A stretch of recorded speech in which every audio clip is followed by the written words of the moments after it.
সেই পুরোনো দিনের রেসিপি মুড়িঘণ্ট এখনো চলমান। তো কাতলা মাছের মাথা দিয়ে মুড়িঘণ্ট। তো প্রথমে কাতলা মাছের মাথাটা হলুদ লবণ দিয়ে ভালো করে ভেজে রেখেছি।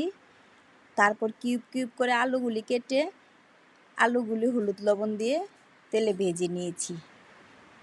ভাজার সময় একটু ঢেকে দিলে ভালো হয়। তারপর আবার চালগুলি, এখানে আমি গোবিন্দভোগ চাল নিয়েছি, চালগুলি তেলে একটু হলুদ লবণ দিয়ে ভেজে রাখতে হবে।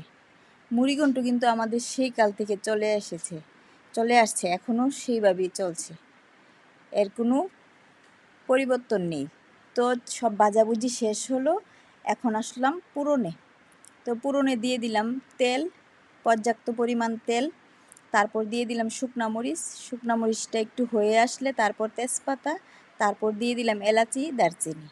কেউ যদি চান তাহলে এলাচি দারচিনি বাটাও দিতে পারেন। তারপর পুরনে দিলাম জিরা, কেউ ইচ্ছে করলে এখানে পেঁয়াজও দিতে পারেন। তো আমাদের ফ্যামিলিতে জিরাটাই খাই, তাই জিরাই পুরনে দিলাম। মশলাই ছিল জিরা বাটা, হলুদের গুঁড়া, মরিচের গুঁড়া আর লবণ, আন্দাজ মতো লবণ দিয়ে মশলাটা ভালো করে কষিয়ে নিতেছি।